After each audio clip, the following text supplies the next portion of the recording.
Thank you, everybody, for joining. For those who may not know, Chef Chintan here. He is a James Beard Award-winning chef. He's involved in some of the best restaurants that I've eaten at in New York: Sema, Dhamaka, Adda, Rowdy Rooster, Masala Wala, tons of them.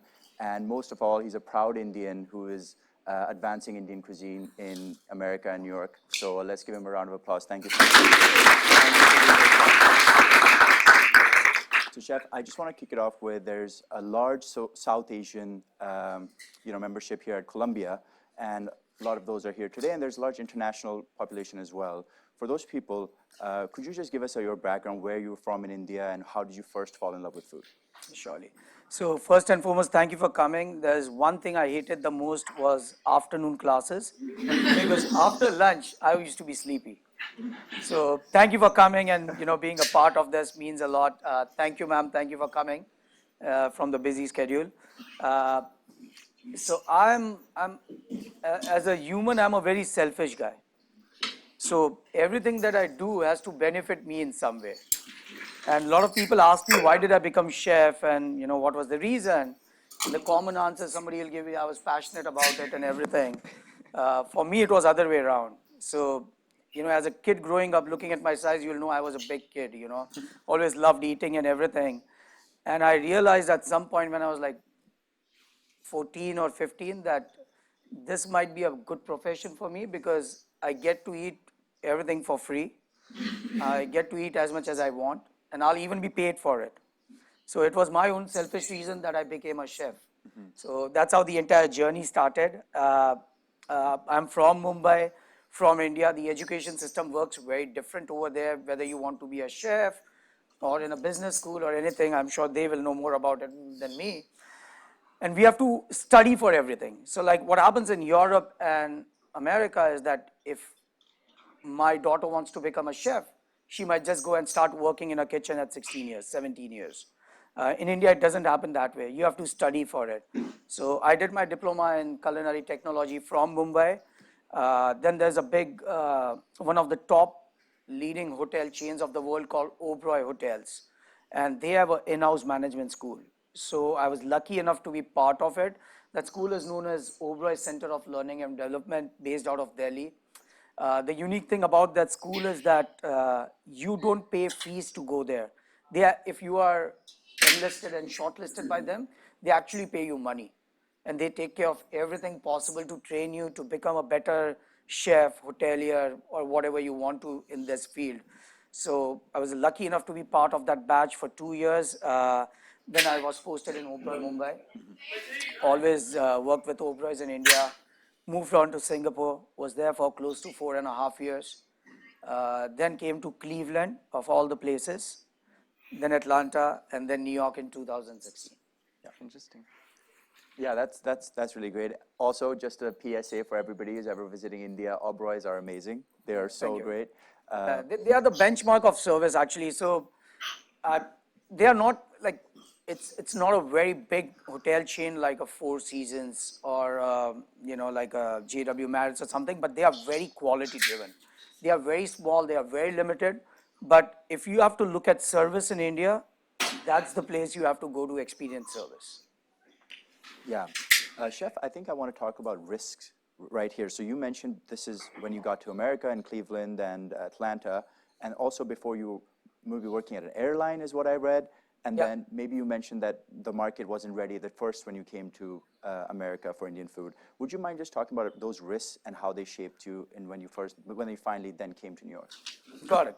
So it's a very interesting thing, like I was in Singapore and I was working as a chef partner in one of the restaurants over there. Like it was one of the top Indian restaurants at that point of time.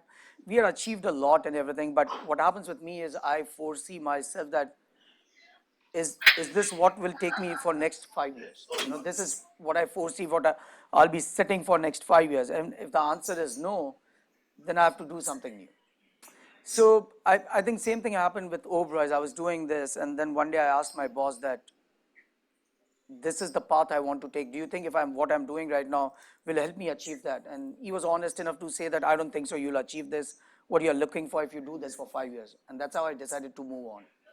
And that's how I landed up in Singapore. And Singapore, I asked myself, do I foresee myself doing this? The people I was working with. And I always feel that the communication has to be strong between you and the person that you report to. It cannot be a very close-ended conversation. You shouldn't hide anything, your growth structure or what you are thinking. So I discussed this with the people I was working with, and they didn't have a plan for it. And I realized that if I don't take that jump right now, I would be stuck in the same position and I won't be happy about it. So that's when I decided that, I want to do something new. And the intention was to, after Singapore, go back to India and do something on my own in obviously the restaurant or the food and beverage space. And in middle of that, there was this company which was based out of Cleveland. They somehow got in touch with me, and they wanted me to do something for them, which was first of its kind fast casual Indian restaurant. And it sounded very exciting to me, and that's how I landed up in Cleveland. So I always say that, like once you reach, I'm sure you are very young, I'm not that young, but after you are in your 30s, the ability to take risk, I think it's more clearer. I wish I had that choice in 20s. It would have been a different, career growth for me or a career path for me, but I was stupid enough in my 20s. So I started taking more risk once the fear of failure was not there. No, that's super interesting. As you mentioned, that about business school, we're all MBA students here, and I'm sure some of us will start looking to start our own businesses. Can you talk about your partnership with Roni, and what should we look for in a partner, and what works well? I always say that your partnership should be, you need to work with somebody who's exactly opposite of your personality, exactly opposite, because I think that will get the best out of you, and that will actually get the best product or whatever you are doing. You could be doing any kind of business. The day you have somebody who keeps on challenging you for things to achieve, keep on pushing it, it will work better. And I always say that our relationship is more like husband and wife. We literally keep on fighting, arguing for everything, but it is to get the right product and experience for the customer. So always remember, don't work with people who are aligned with your thoughts. What it will do is it will not give you a avenue to explore newer things. I'll give you an example where my background is culinary background, and all of us, we are made to believe that this is how you think, this is what it is. For you to think out of the box, you need somebody who's going to question you for that. You understand? So I think partnership is all about opposites. So how are you guys opposite? I'm just curious. Everywhere. Like, I'm very punctual. He's not punctual. No, seriously. And I always say that actually my wife has all the qualities that Ronnie has. Both are very not punctual. Both don't respect time much. Both of them don't agree with me. He is a bigger risk taker than I am. I'll say that. He actually, I think I think out of the box, but he's a risk taker. That's how it's working. And is there a clear distinction between your roles? Yes. So, I'll give you an example. Let's say, in terms of, let's say we want to negotiate a rent or something, I'll be the worst guy. I'll be the worst guy negotiating something. He's the best guy for negotiating. Honestly, he'll be very good at negotiating. Let's say that's a restaurant and we want to work on the decor of it. He decides on it. I have an opinion, but the final word still lies with him. You understand? That's his strength. And I have to back that up. In terms of product, experience, operations, it's me. Yeah. So we have a distinct role with each other. We are aligned on that. And we might have a conversation where he'll say, this won't work, this will work, this won't work. There are multiple things which goes up and down. Conflict is a part of that growth, remember that. Conflict is nothing wrong. And I think conflict, arguments, everything that is done for the betterment of a product and an experience are a part of that growth. So it always has to happen.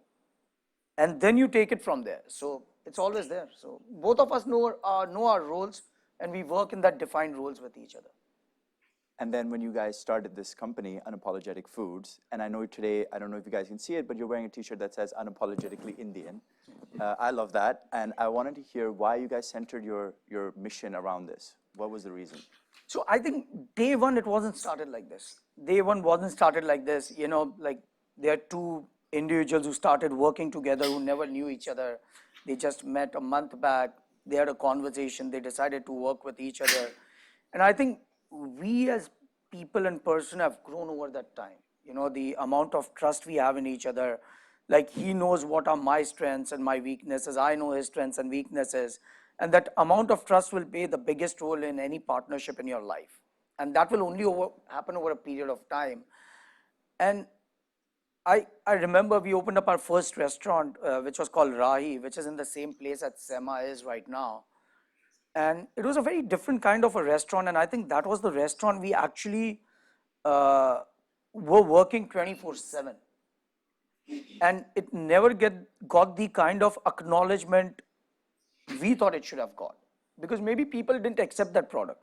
We thought the product was outstanding. It was, and It was outstanding. yeah, and My Fabulous. favorite restaurant in New York. I'm sad that I love Sinab and sad that Rahi is gone. yeah, and it's funny. Everybody who knows me personally still say to me that that might be the best product I ever created.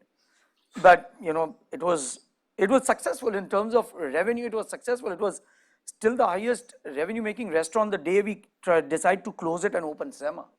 So it was a very lot of people thought it was stupidity, but it was a part of that process. But so Rahi happened, and then we were opening up this restaurant called Adda in some random location in Long Island City, which nobody has heard of.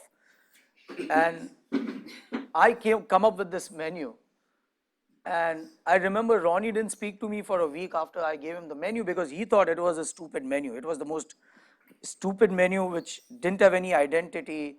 It didn't have anything, and it was a lot of thing. And then, I told him, I said, don't worry about it. Like if this menu doesn't work, nobody still knows us. Nobody will still not know after 4 months. We'll change the menu. We'll do something new, but let's try it. I think it will work for the current market situation. And then it worked, and then that's when we started getting that voice. That that we have been, and that menu was very simple, that you'll go get on Indian street. Like there's a term called dhaba, which is basically like dhaba are like highway joints. Like these are the dhaba are like highway joints in India, where you are traveling, you stop your car, grab a meal, go. And the entire inspiration for me was to create a dhaba kind of a place, because there was no foot traffic in that location.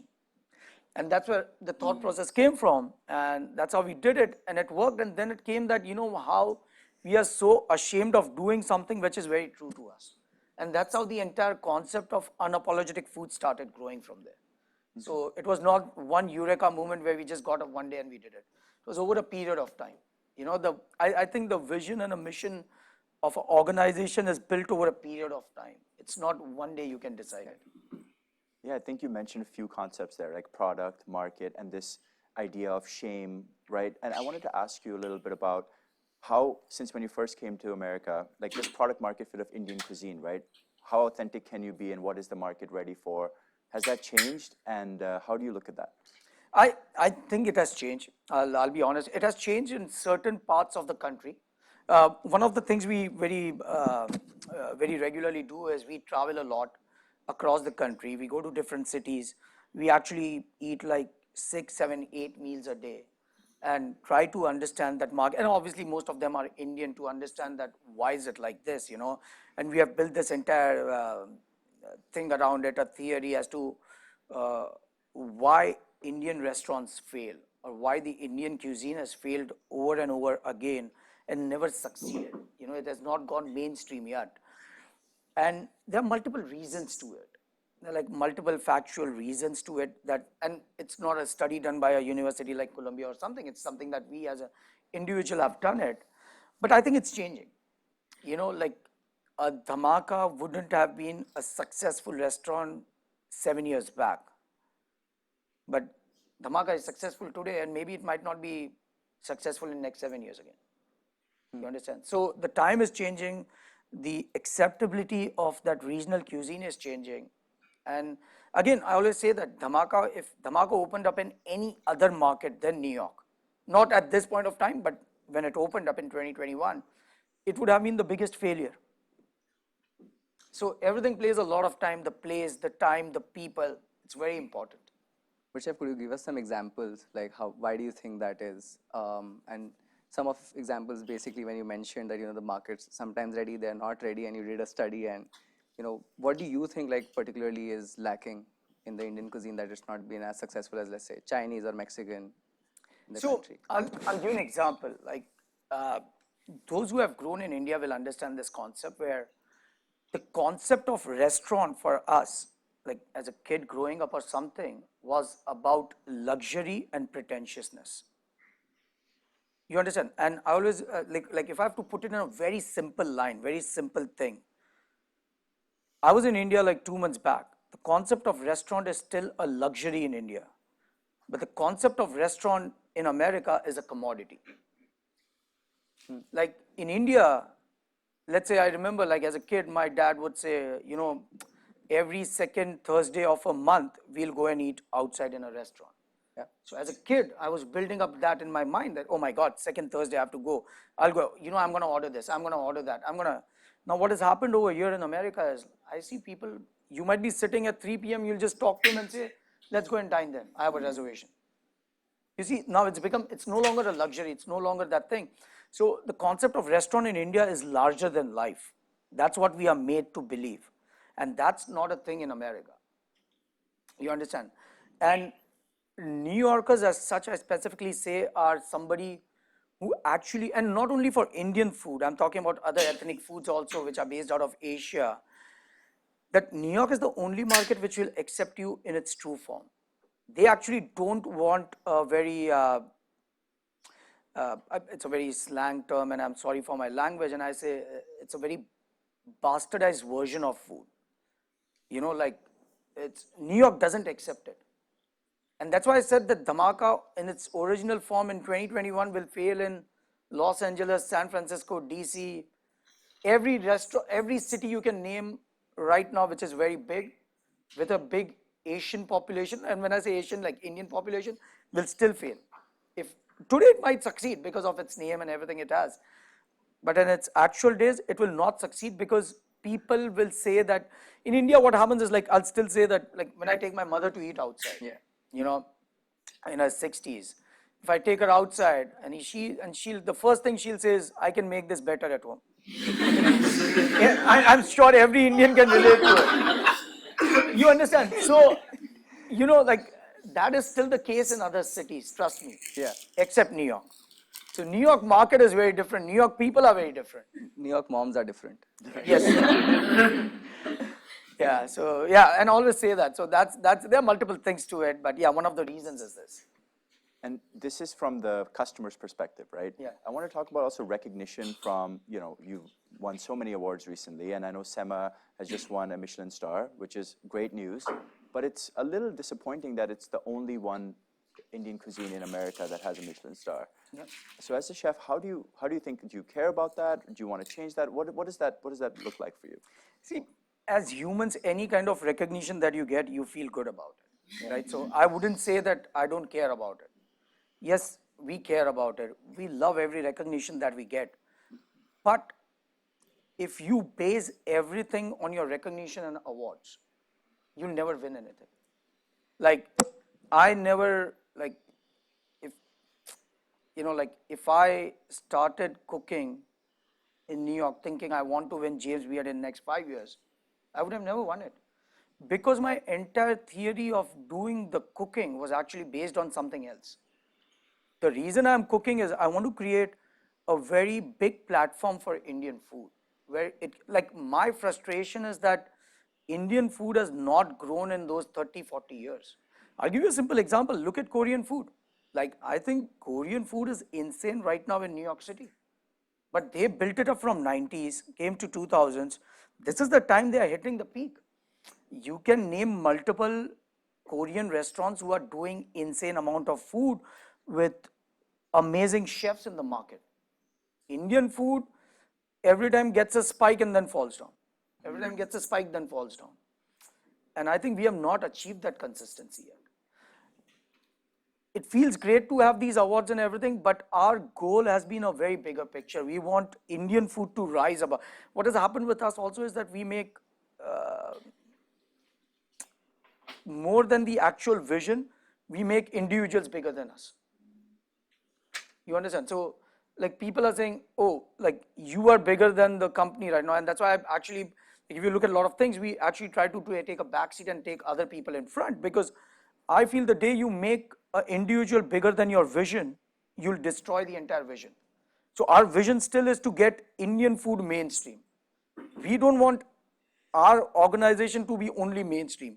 We want Indian food to be mainstream. So yes, recognition and all these things will help us go there, because it will motivate more people to work towards it. Because till now, like, you know, like, after winning James Beard, I categorically remember that it was June last year, and you know, it was an amazing feeling, and everybody was happy, the entire organization is happy, team is happy and everything. But we didn't understand the responsibility that we got till the time we came back to New York, because from there we had to go to some other place for some work. Then we came back, and there was a guy who doesn't cook Indian food. He was from some other restaurant, and I happened to be at the bar of Dhamaka, and he was sitting there. He introduced me, and he says, you know, I just came here to dine this, and you know, just wanted to meet you and say thank you. And I said, for what? He says, till date, I was made to believe that if you want to win this award in New York State, you have to be cooking Western food. He says, you are the first guy who has actually won this award cooking ethnic food, and it has actually given us power now to explore more in ethnic food. And after that, we saw a trend where a lot of Indians approached us saying that we want to cook ethnic food with you guys, which was not happening before, because we always wanted to do modern Indian food. That's what we were taught that is a right form of glorifying ourselves and winning these awards. So yes, it helps a lot, because this empowers other people to do other ethnic food and very regional food. That's really inspiring. Thank you, Chef. Chef, changing gears here a bit. We were talking about Dhamaka before, right? And you are working on a new menu, and 12 of us, you know, from the Gourmet Club are going to be there on the 18th. So could you tell us a bit more about the new menu? What are you developing? If you are coming there, why should I talk about it? Like, make it more exciting for us. Like, what should we look forward to? It's like saying I want to see a suspense movie, but I want to know the end before I watch the movie. Why would you do that? Just come there. Let them also have that suspense in their life. Right. Yeah. Any trailer that you can give us? It's again, it's very regional. It's actually going more regional, and yeah, it's going to be fun. We don't know whether, see, I think what happens is, like, we don't know whether it will work or not. But if it's crazy sounding and crazy enough for us, crazy enough for us, we'll do it. Interesting. Okay. So we're looking forward to something crazy on the 18th, right? Yeah, that's what you have to look for, right? Yeah.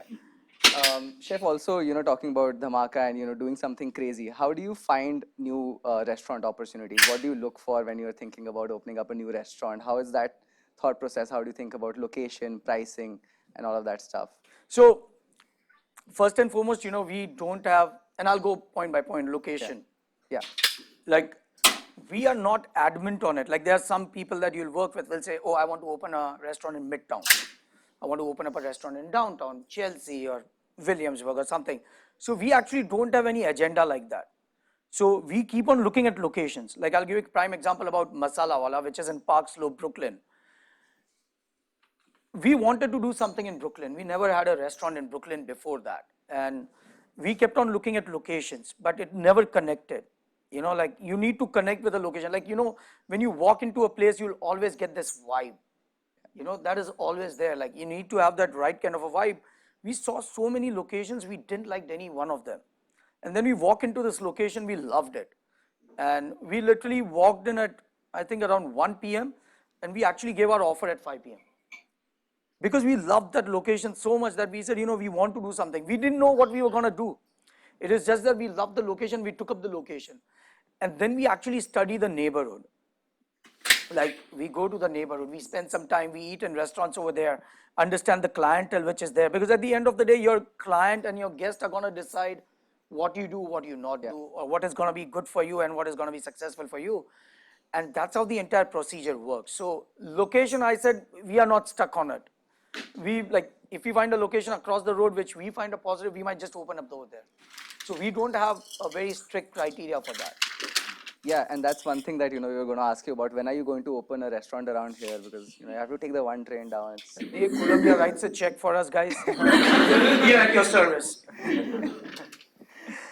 Pricing, obviously, what we do is we work backwards. We actually will create, like, once we have decided that, this is the kind of things we want to do and everything, and we have a ballpark number that what this neighborhood can, pay you and everything, and then we work everything around it. So that's again a very different kind of a process for every different neighborhood that you're in.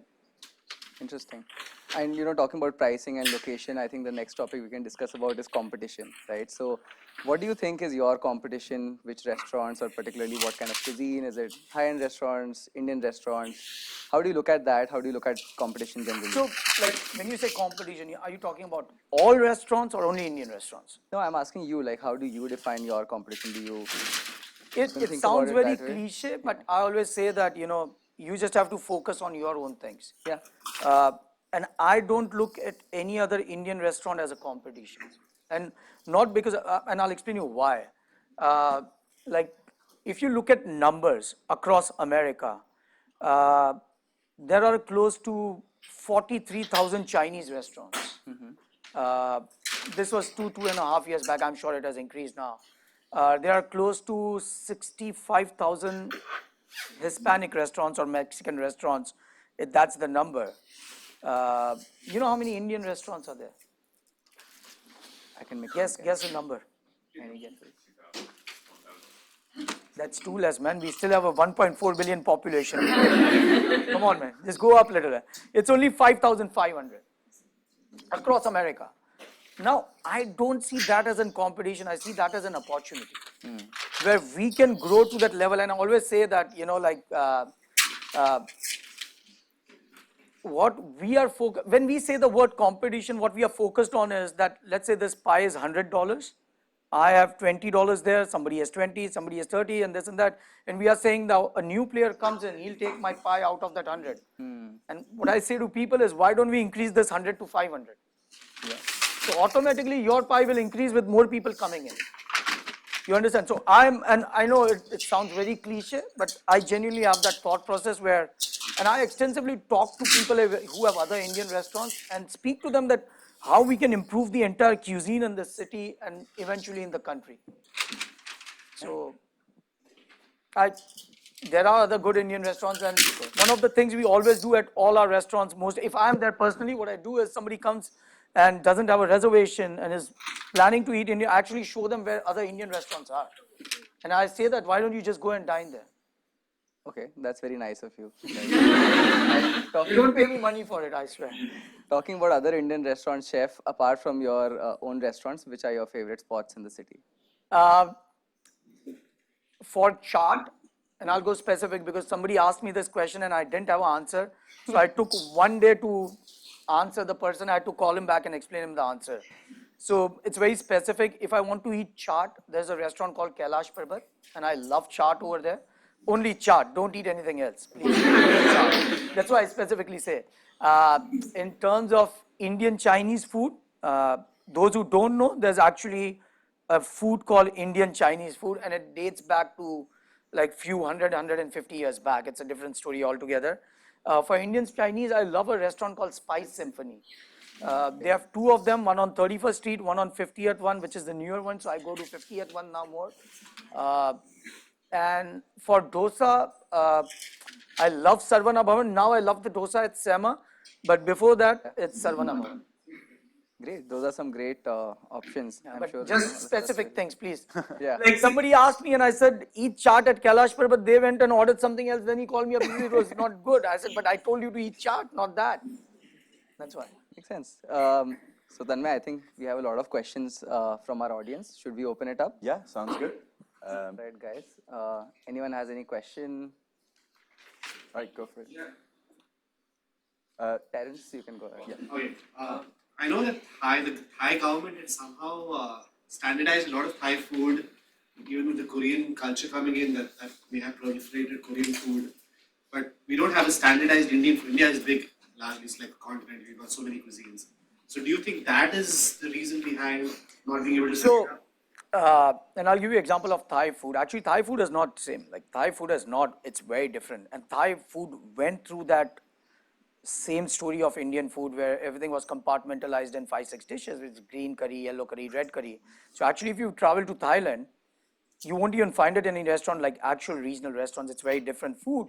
But I think in mid 90s or late 90s, the Thai government did an initiation where they wanted the food to become the focus in different countries. So there was a big movement by the government to run that entire program over here. So that's why if you see now, there are a lot of regional Thai restaurants also. And I think, I wouldn't blame only the government for it to backing it up or not, because again, it's a big country. India is a very big country. You can't sustain it. That's why. But I like this year, it's a year of millet. I don't know if everybody knows about it or not, that this is the year of millet, and millet is one of our actual grains. So Indian government is doing a lot with it. So we are working with them on something on that. But so my question is similar. Like since the Thai food is kind of standardized, wherever you go, you'll see the tomato noodles, yellow, green, red curry. In Indian food, you don't see that. So because it's not as standardized as Thai food is across the US, is that the reason why Indian food hasn't scaled and still remains at 5,000 restaurants? I'll explain you Indian food. Like the problem with the consistency also is that I'll be honest with you, and I don't find Thai food consistent. I don't, and I'm talking not about like regional Thai restaurants, but a generic Thai restaurant. I don't find it consistent because every time you go and you have a different variant of a same dish, it will never be consistent. I'll explain. Like if you go to a Thai restaurant, it was a shock for me when I first dined in America in Cleveland. I went to a restaurant and I said, I want this, and they say, what level of spice you want on 1 to 10? And I've never heard that question, so I didn't know that. And I said, what do you mean? And they say, on a scale of 1 to 10, what spice level do you want? Now, if I ask you this question, what is 1 and what is 10, what's the answer? I can keep a dish over here and I can make 10 people taste it, and all 10 people have a different opinion about that dish. Somebody might say it's very mild, somebody might say it's extremely spicy. So once you have that in your cuisine, you are done. It's not consistent any longer.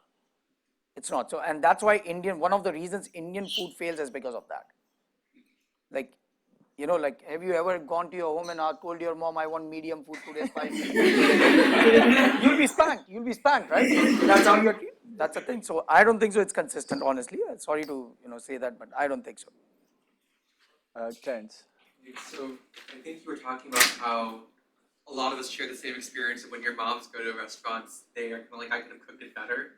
I guess with your restaurants, I was wondering, do you imagine it to be the same? Because I'm wondering, like, if you make like a very Chennai style kind of dosa, sama, for example, I wonder if like a Tamil mom would go there and say, oh, I can make a dosa better, or, what was value here? So I guess what my question is do you want to make it exactly like how you see it in Chennai? Or would you rather elevate it somehow and make it a little bit different or fancier in some way too? Where are you from, sir? Madurai. Madurai. Yeah. Got it. And how many people live in your neighborhood, like close to your house? No, I'll come to you. I'm just answering you. That's why. Like, let's say this is your house. You have 2 neighbors on each side. Yeah. You have 3 neighbors across you. Okay. Now ask yourself that every house which is making a dosa is actually making an authentic dosa, but it will be different. Yes or no? Sure. Yeah. No, it will be different, right? So what happens is that, like in our household, everything is so different. And I always say that Indian food is going to die down at some point because, and I'll explain, like my mother's mom, and I'm a Gujarati, so we have a very like big families every time, big gatherings. And I've realized that every household, like my mother has one dish which is a specialty. So every time there's a function at our house, my mother has to cook that dish. Okay. Now my nani, which was my mother's mother, cooked insane dal. But every time my mother tried to replicate it, it would not come out same. So I told her one day, why don't you just ask her what she makes? But I think there was so much amount of insecurity at that time, or still it is there, that I told my mother maybe of that 100% recipe, she might have only given you 95%. So you are missing that 5%. So that has not come down yet. That's why your dal tastes different. And I said at some point, if my wife will ask you a recipe, you might just give her 90%.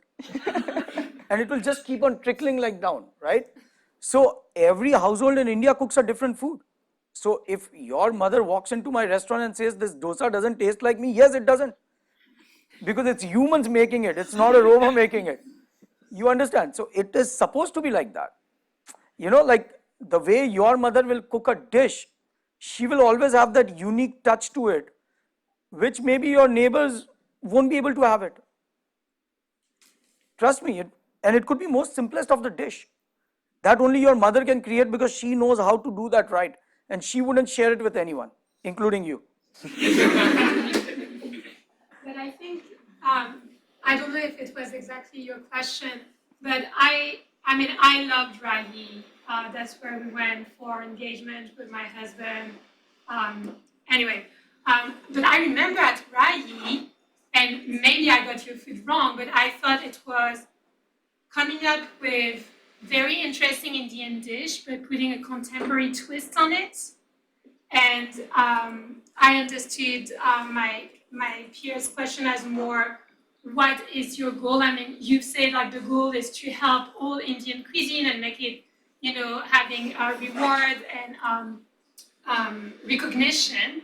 But do you want to bring to the US what you think is the most traditional taste with like the best spices and all these produces like you're transported in India? Yes. Or do you want to take in Indian dishes and express your personality maybe in a modern context, maybe with some other influences that you find here?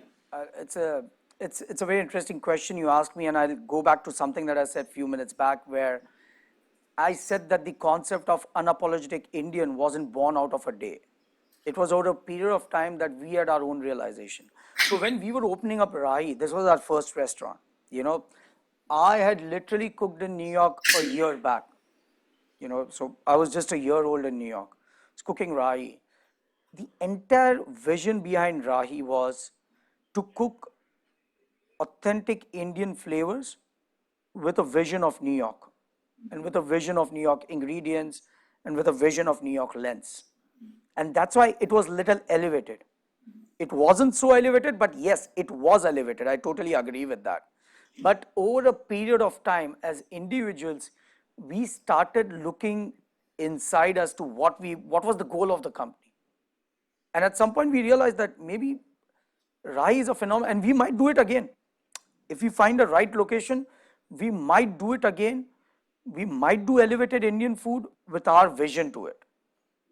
You know, it might be a very different product. It might not be even same thing right now. But yes, the vision right now is to focus on the regionality of Indian food. You know, keep it as authentic as possible, something that transports you back. You know, like there are multiple examples, but one thing I categorically remember, somebody didn't share with me as a customer, but it was somebody spoke to Ronnie about it. That, and it was a older Indian gentleman, and he says, you know, I've lived in this country for 30 years, and I just wanted to thank you because this is the first time I can fight for my food, and I'm not ashamed of it. You understand? So it's a very big statement actually. And Rahi was an elevated experience. It was meant to be that because we felt that is what New York or America needed. And we didn't have that vision that maybe they didn't need it. It already has many of these restaurants. It needed something else. You know, like if you look at any, like not only food, I'm saying about any other big companies right now, like if you read about Uber, it didn't started at what it is today. It kept on changing over a period of time. You know, any other company like that, if you look at a bigger company, the vision has always been different and you keep on working on it day in, day out. And that's when you realize what it needs to go on. You know, it's like, it's a path that you take. Like I was driving today I live in Jersey. Let's say I was driving from there today to come here. It actually showed me on Google Maps 5 paths. I had to pick one. And then you realize where you're going, right? So it's about picking that path. And maybe at some point it took us year and a half, 2 years to pick that path right. Thank you. Michelle? Hi, thanks so much for coming. I have two questions. One is that as like one of the premier Indian chefs in the US, do you ever feel overwhelmed by how much Indian cuisine there is and how little you can actually present on a plate? And my second question is specific about chaat. So how has your experimentation with chaat and American audiences been? And do you think that it's a tough market to kind of get America used to? Because I really like chaat and I don't see it a lot except for maybe KP. So yeah, what are your thoughts on that? I think, there's no tough market or anything like that. There's opportunity and there are no opportunities. You have to look at anything like that, okay? So are you born and brought up over here? No, I'm also from Mumbai. Where in Mumbai? In Kandivali, Andheri and Navi Mumbai. Moved around a lot. And do you eat seafood? Yes, of course. I'm Maharashtrian, so yes. Love seafood, fantastic. And in India, how many times did you eat raw seafood? Never. I had it for the first time here. Yeah. Yeah. Why? I don't think there was any availability, and then I think there was that mental barrier.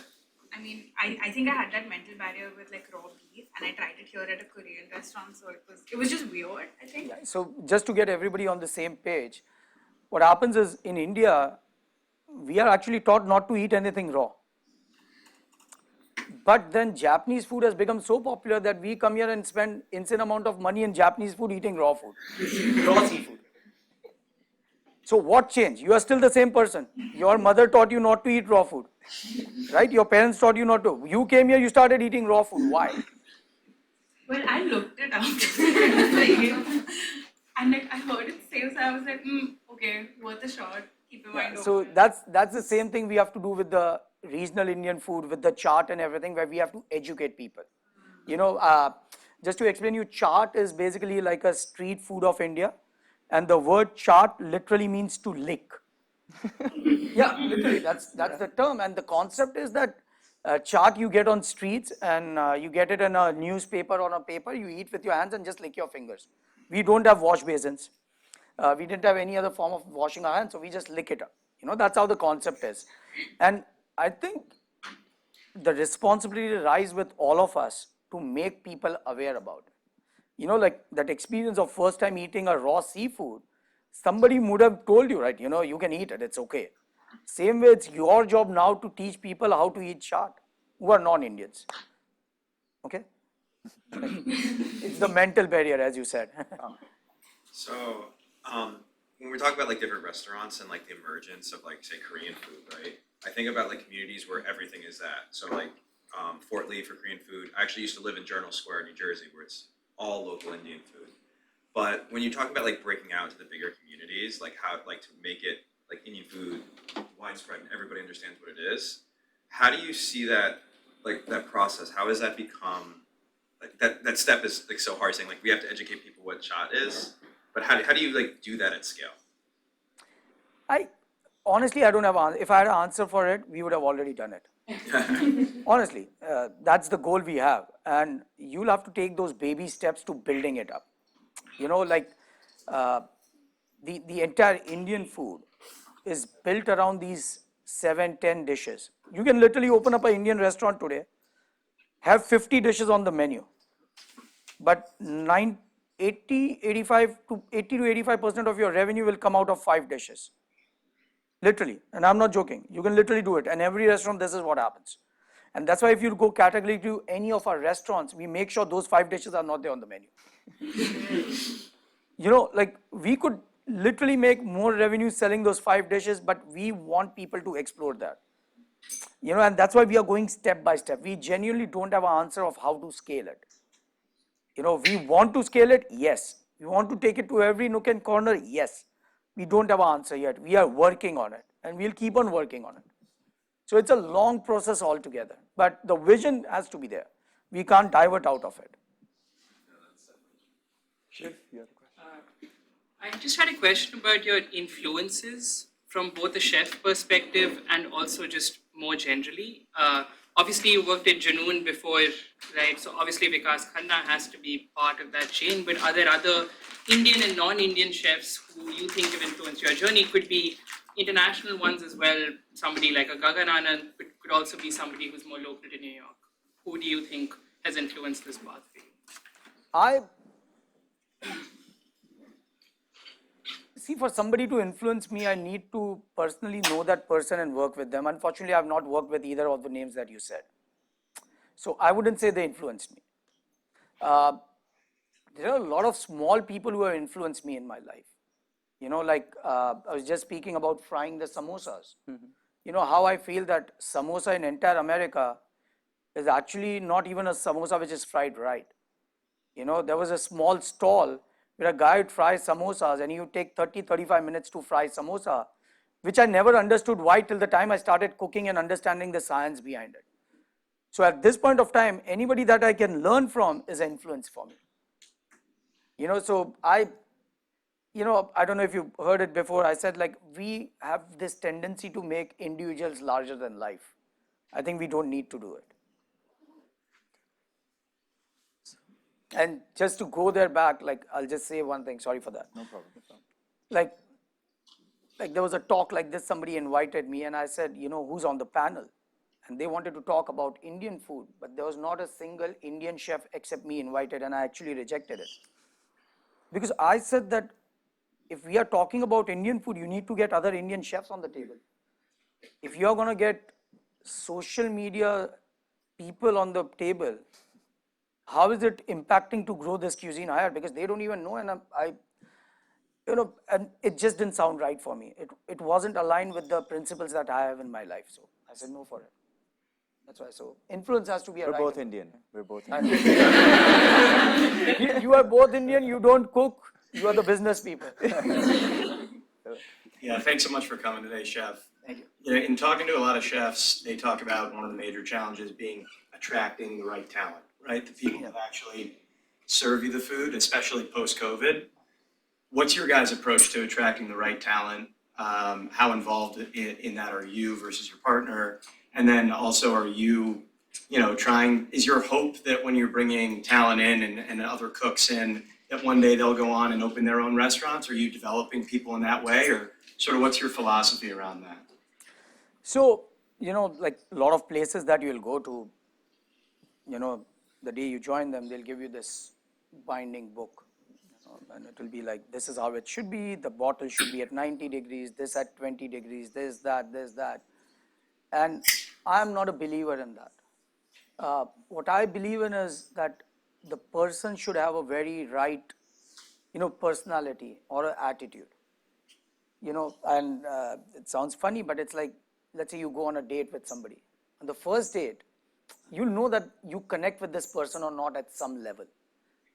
And I always say that every time we hire somebody, if I'm around and if I take an interview, I just look at the person's personality, the attitude, and I'll give you multiple examples for that. Like there was a restaurateur out of UK who was dining at the restaurant.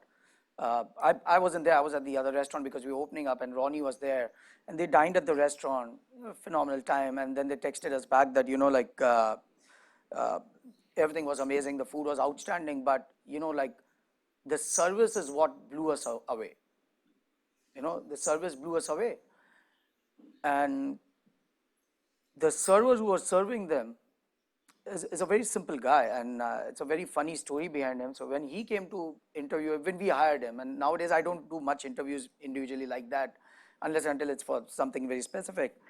And I always, like, when I work in a restaurant, I talk to people and ask them that, oh, how did you find about us? How did you landed up a job with us?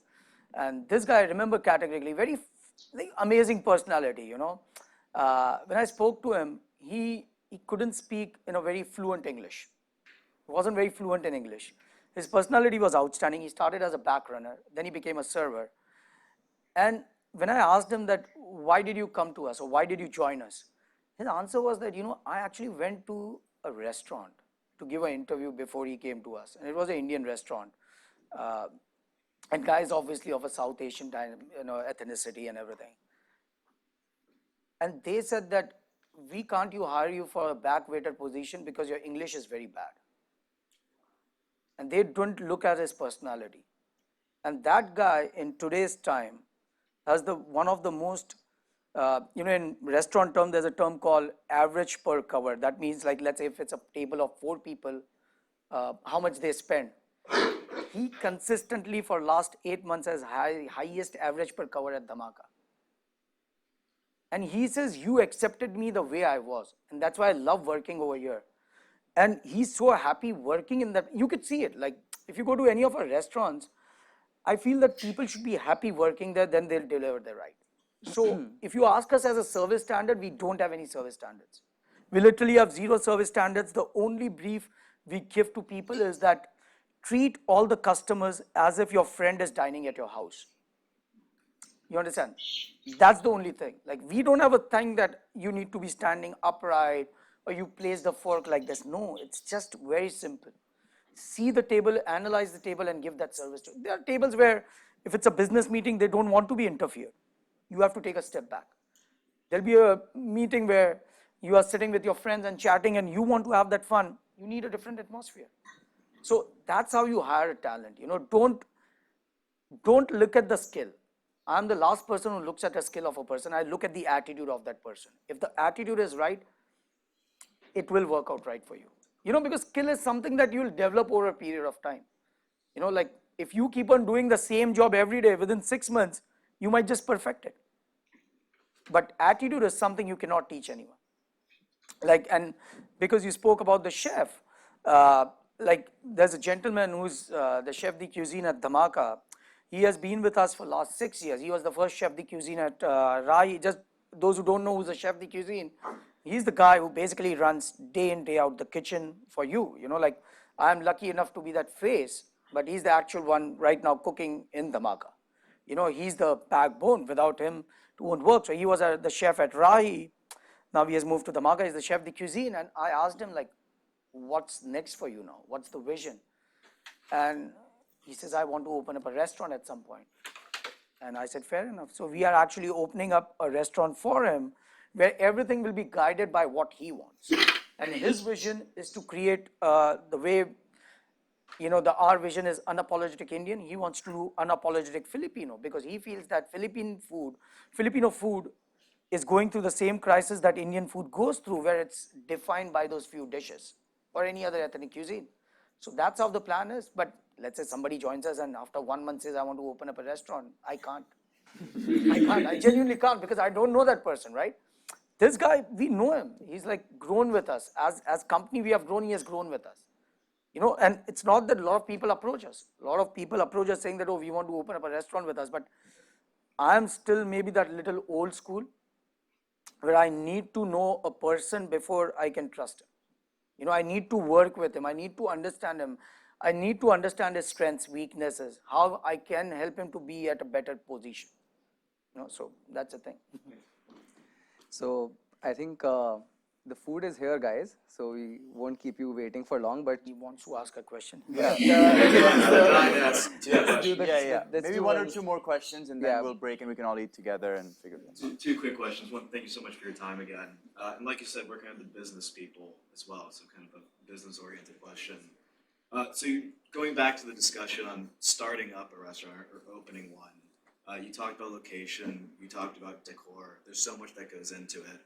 Kind of on the finance end, is it your own capital that you're putting up? Do you have outside investors that are providing you financing and you have to cater to those? And kind of along that question, is the success that you're talking about, both from a qualitative perspective, how often do you have to balance that with the financial success? What are you expecting on that end? So both in terms of capital, your own capital you have to put up, outside investors, if any. So I'll go question by question.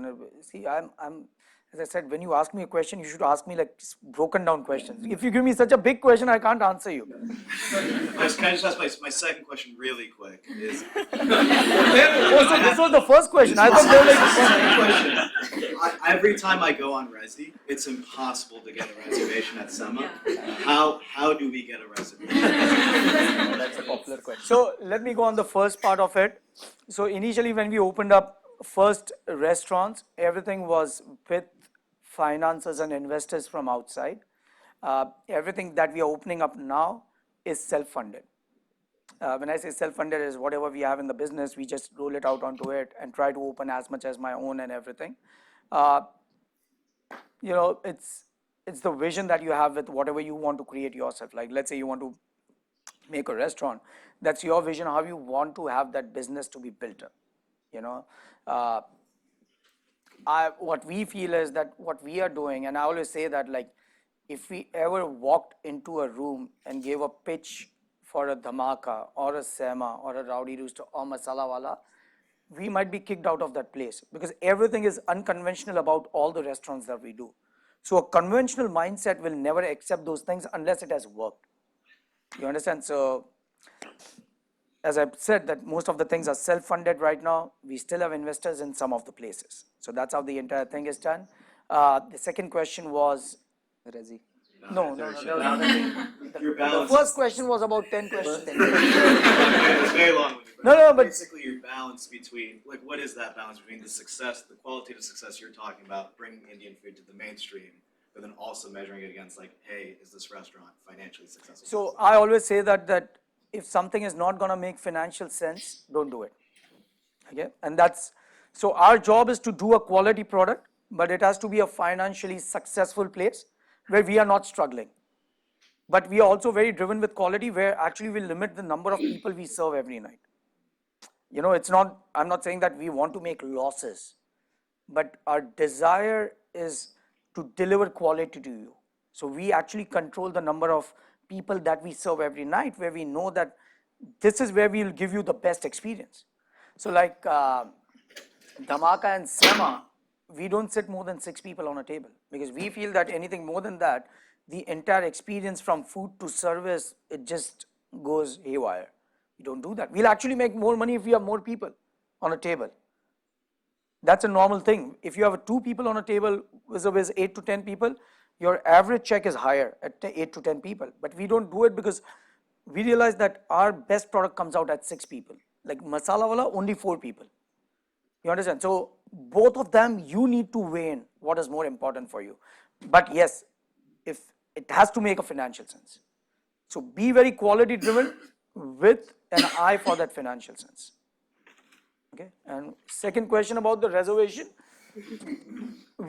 I was just saying that beforehand, that it's we don't do any human interaction for reservation. It's through a reservation system. It opens up 30 days out. You book your reservation like that. I personally don't take any reservations if I have to, because it's a process. Like, everybody in the company has to email and ask for that and That was everything. my third question. Asking you for You see, this is a very Indian thing. He said, I'll ask you 2 questions. The first question itself had 5 questions. And he asked me the second one, and now he says he wants a third question. That's our negotiating power, trust me. No, so I think what happens is, like, we want to keep it very, like, approachable for everyone. So, like, I was just saying that how many times my family, before we were talking, how many times my family has dined at any of my restaurants, we have hardly dined, because I think it's our responsibility, where if we have been, been very lucky, where people are supporting us so much, we have to give those reservations to the customer first. And I genuinely, like, we don't, like, there are people who email us saying that, oh, I'm in this position of power or this and that, need a table. And I say, no, for me, more important would be a person who has supported us. See, right now, because people talk about us, everybody wants to dine there. Yeah. And I always say to people that think about a situation where we were not popular. Do you think the same people would come and support you? No. Like,